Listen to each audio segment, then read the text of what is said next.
Oh, so you can record him. But I can't record you.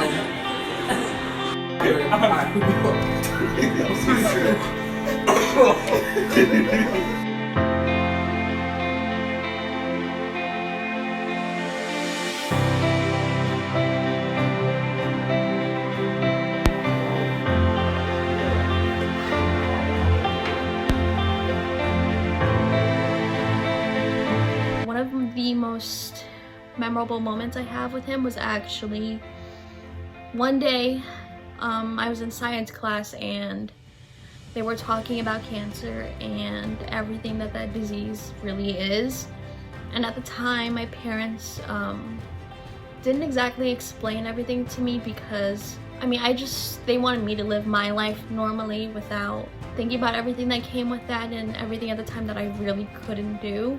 And so I remember being in that class and listening to everything that the teacher was talking about and just kind of being really upset. So the teacher caught on to the fact that I was very upset.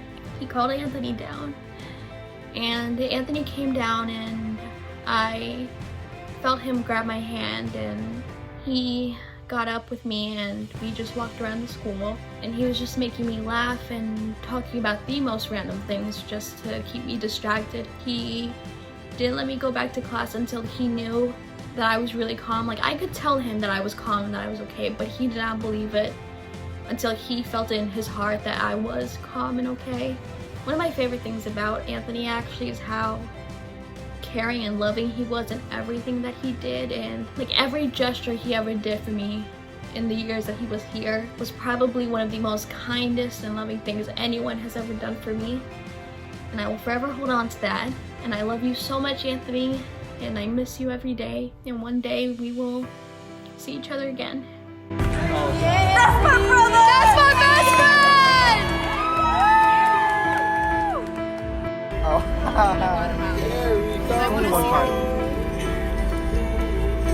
Really? I'm so shadow survivor. Oh.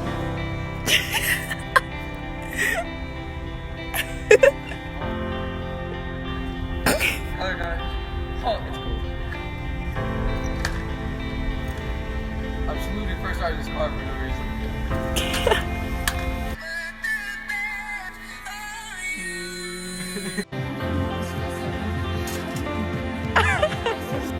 My favorite memory of Anthony was the summer of 2018 when we went on the mission trip together in New York City, and we really got closer over that trip. And I remember specifically a woman had dropped a few dollars on the ground and he ran after her like half a block to give them back to her, and it just struck me as such a small gesture but such a reflection of his selflessness and his character.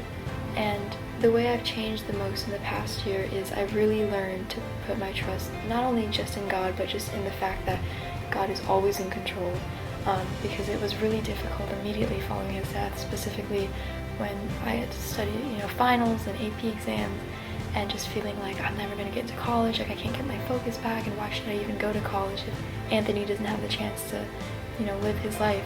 But just remembering that God was in control then, he knew it was going to happen, he's in control now and in the future, and just through all of this we can really put our trust and find a lot of comfort in God. It's just my head. You're not stupid. Oh my god. Oh my god.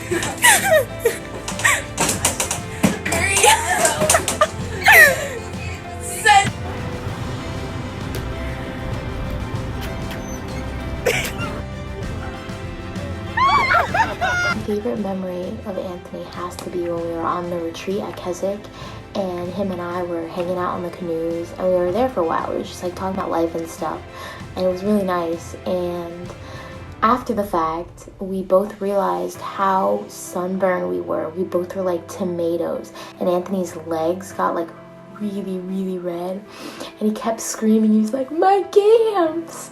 And I kept trying to give him like aloe or something to like help him out, and he was like, "No, I'm mentally strong." So funny. For the past year, I've kind of just been trying to, work on my relationship with God, and I have been a lot more recently.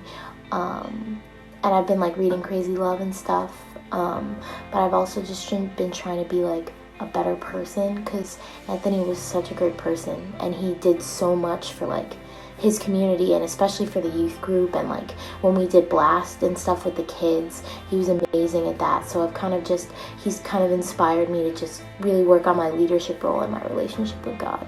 Wait, we're doing it right now? 1, 2, 3, Union! 4, 5, 6, Anthony!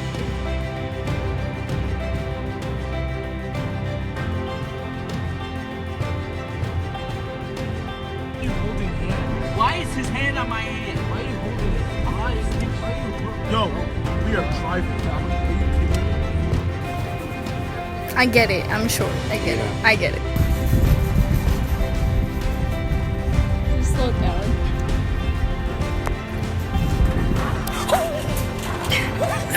My favorite story was when I got night school my freshman year and he was a sophomore.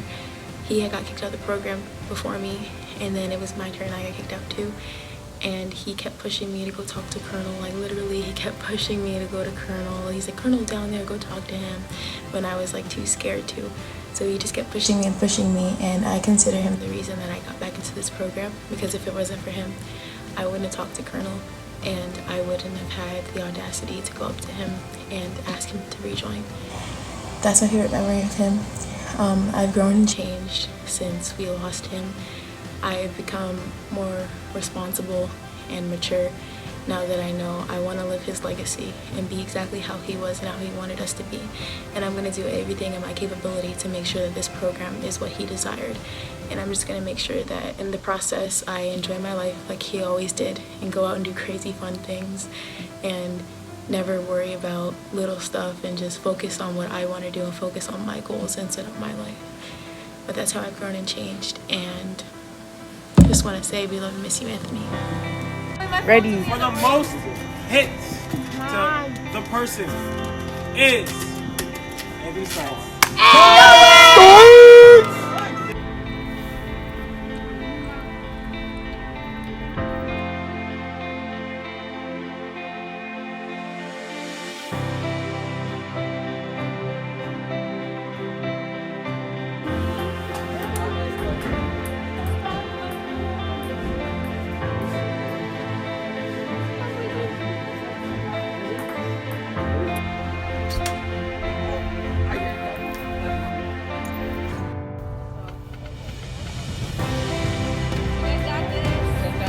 You know, one of my all-time favorite memories with Anthony is the one time where it was my first year here at youth group, and it was VBS, and Anthony decided to go into the kitchen and take one of the leftover vanilla sundaes from I think it was that Wednesday.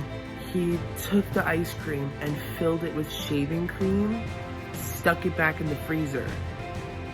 That Friday night, I took one out of the freezer, and I started eating it not knowing it was shaving cream until I felt the taste, and Anthony started dying. He laughed so hard, and it was just the funniest thing that ever happened to me with him.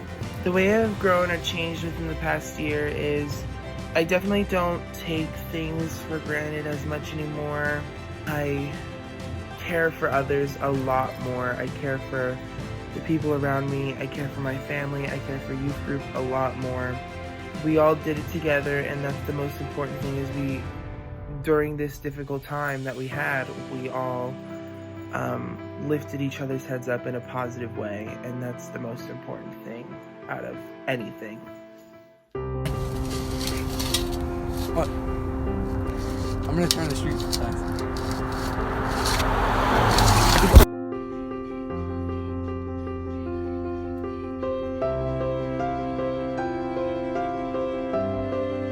You can't just take 50 videos and act like I've been here forever, okay? Because you took like 30 videos in the span of 30 seconds, making it look like I've been here in a car for hours.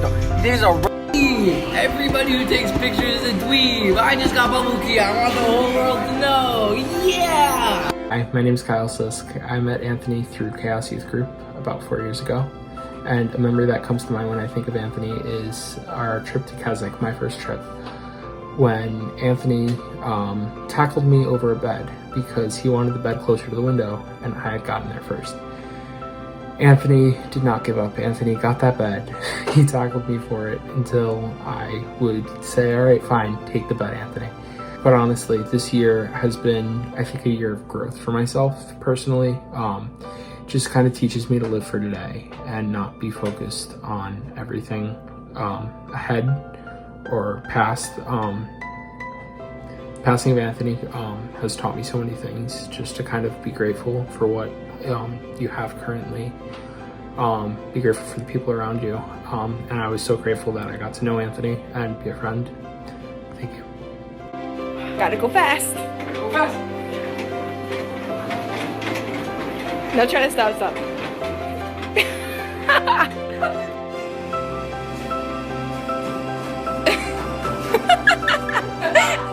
Future Raider Commander.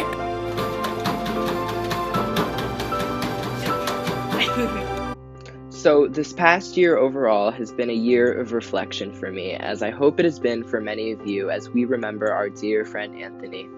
Never in my life have I met a person whose effect on me was so profound. What I remember most about Anthony is his authenticity as an individual. He was true to himself and to others. He taught me what it means to be a genuine person and did so by leading with the example he set for others. He included everyone, and his good heart shone through in his actions. I remember how good Anthony was with the kids at Blast, and we miss his smile every single week. He may no longer be with us, but his influence on others still holds true as we remember him. Thank you. Relax.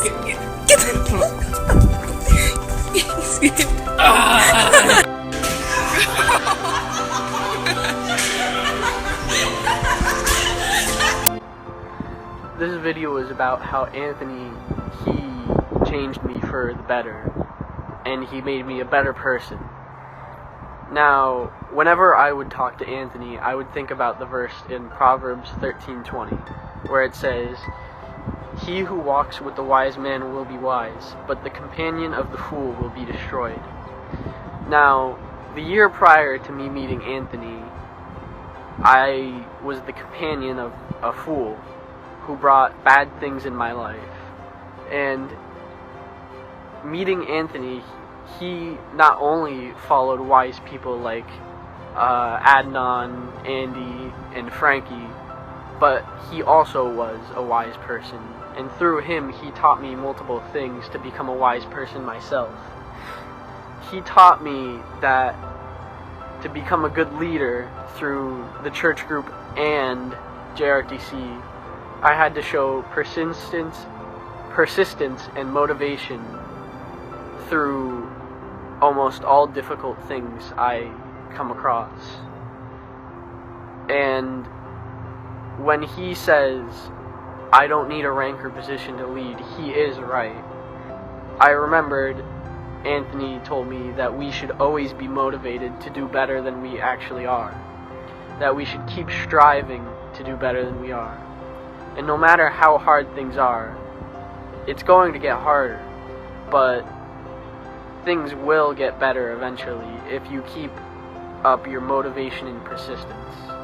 And it's really hard to believe that it's been a year. I've spent nights wondering why this happened, but I believe it's for the better that Anthony, a firm believer in God, is now with him in his heavenly palace. Thank you.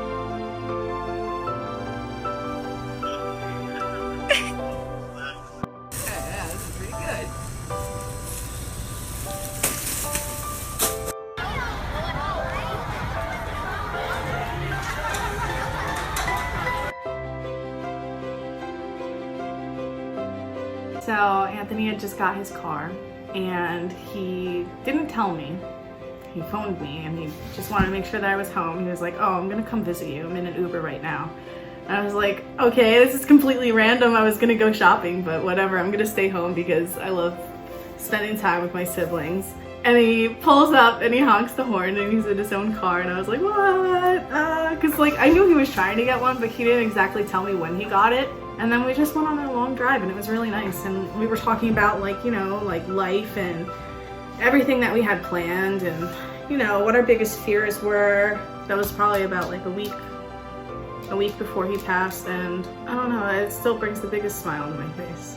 Just normal, everyday conversation. The one thing that I have learned and hold closest to me as a life lesson is to not take things for granted. Do things with your whole heart.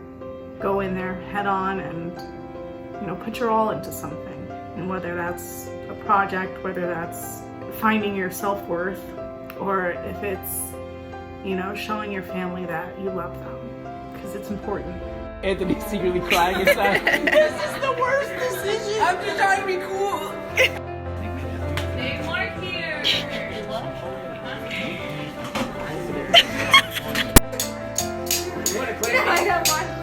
Give me the cramps.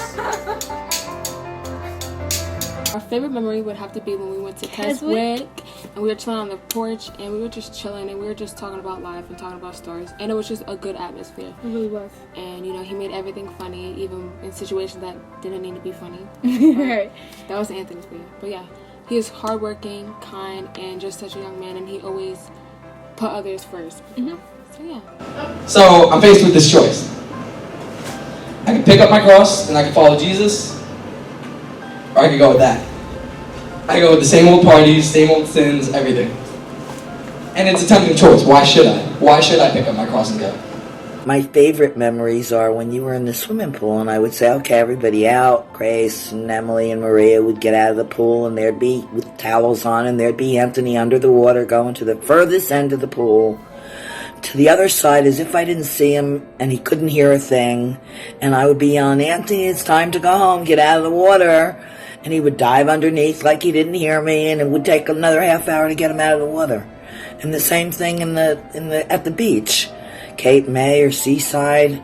I'd say, Anthony, we'd go in the middle of the winter, he'd be fully clothed, and I'd say, okay, Anthony, don't get wet. And as soon as I'd close my eyes or blink, his sneakers were off and he was wet up to his knees. It was just such a water bug. So I love you, Anthony, up in heaven. Think of you every moment, every day. What a wonderful grandson God blessed me with. Thank you, sweetheart.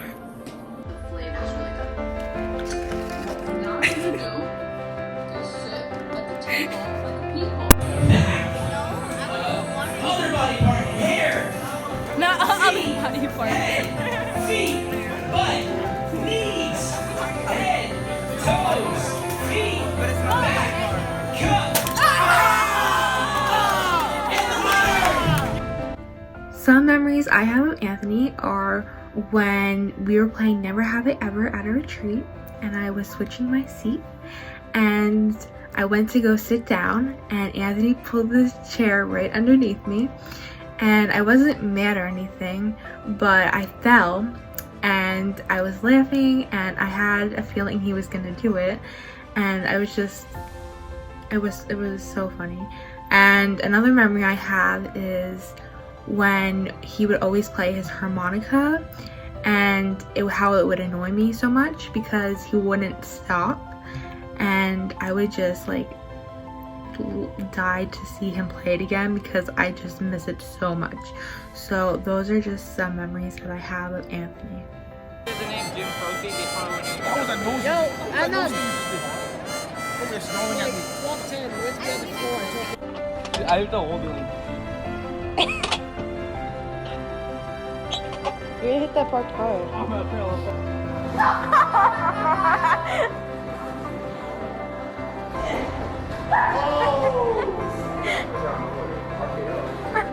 My favorite memory with Anthony is the day he was born. That was the day that I met the love of my life. Eleanor Roosevelt's grandmother's friend once told her, enjoy every minute you have with those you love, for no one can take joy that is past away from you. It will be there in your heart to live on when the dark days come. He's always with me. No one can take that away. Not even death can separate the love between a mother and a son. If I can keep pushing forward and moving on, so can all of you.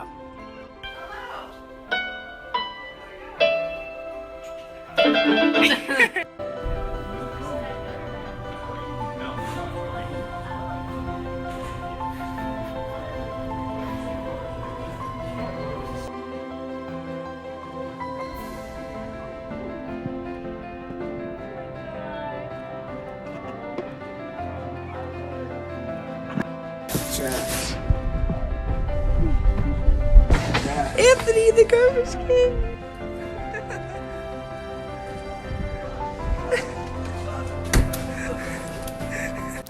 Anthony was really an amazing friend. He was very selfless and he wanted the best for everyone. And he really impacted my life because he brought me closer with God, because he would always tell me that I'm never alone and I'll always have him. And I miss his jokes and I miss seeing him in youth group, and I feel very blessed to have met him and have him as a friend. Come on, Gio. Superman punch!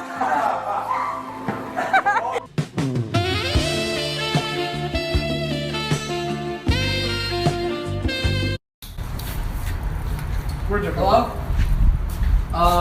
Let me get a boneless pizza. I guess I'm close. You gotta catch 'em all. You teach me and I'll teach you. Pokemon! Gotta catch 'em all. Gotta catch 'em all. What I want to start with is, like, in middle school, I was living my life without God. And so what that meant to me, looking back on it, is I was living my life without conviction. And what I recently learned in the book of James is what you say and how impactful it can be. And I know in middle school I wasn't watching that. And so I was sinning a lot without even knowing it. And so I would say the first time I experienced Christ in my life was at America's Keswick. And I wasn't there for rehab, I swear. I was there with the youth retreat, going to America's Keswick. And we were doing a lesson with Andy, and I was hit with this really heavy conviction for the first time. And this conviction has stayed with me for up until today, you know. It molded me and motivated me to pursue Christ. And so I accepted God that night at America's Keswick. And now he's in the center of my life, and I'm currently working to become a youth leader in our youth group.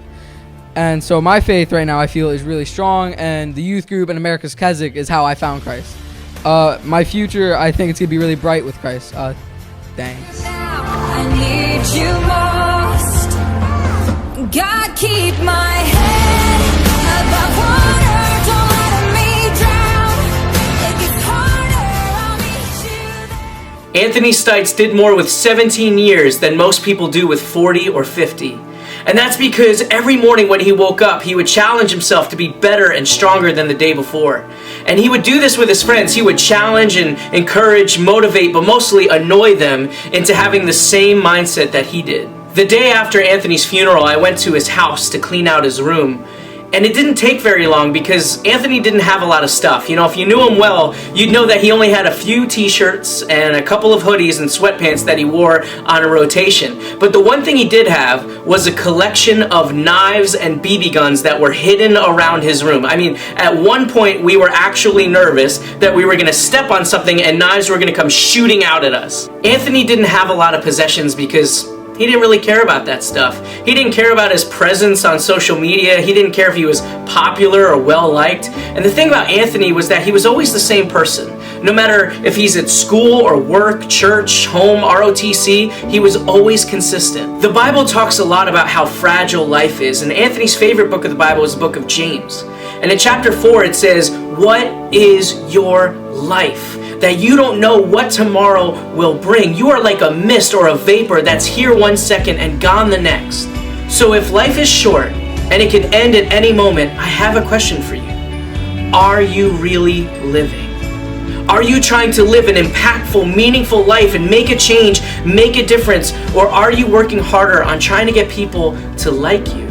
If you were to ask Anthony, I think he would tell you that the greatest tragedy wouldn't be losing him, but it would be to take all the lessons you've learned from this and everything that he's taught you and crumble it up and throw it away by wasting your life. Before Anthony died, he was scheduled to teach a class here in the youth room on this book, Crazy Love. And in his notes, he wrote down something he was going to share with the group, and it says, "You don't need to be perfect in order to be loved, because you are loved by the one who is perfect." This past weekend, I did this small backyard wedding, and the bride's father lives in Florida, so he couldn't be there, so we had to do it without him. But as we were getting started, at just the right time, the father shows up to walk his daughter down the aisle. And he says to his daughter, "Nothing could stop me from sharing in this moment with you." God tells us that he is our Father and that he loves us. So whenever you feel discouraged or you're alone, or especially when you're grieving, he's going to be there to comfort you and lift you up and encourage you. And you might say, "Why does he do that for me? I don't deserve it." And you're absolutely right. But Jesus says it's because I love you. And Jesus loves you more than any relationship you'll ever experience, from a girlfriend or a boyfriend or even your parents. He loves you so much that he died on a cross for you so that you would never have to know what it means to suffer and be alone. And some of you have experienced this love and peace from God, but you didn't even know it was from him this whole time. You know, maybe you're watching this video and you're thinking, "I want a relationship with Jesus." You don't have to go through us. You can talk directly to God and say, "God, come into my life and transform me the way you did for Anthony." And maybe you have some questions or you need someone to talk to.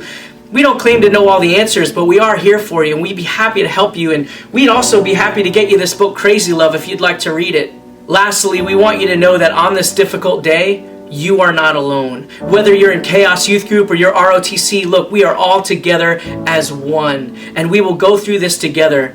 But don't forget this hope that we have, that one day we will see Anthony again.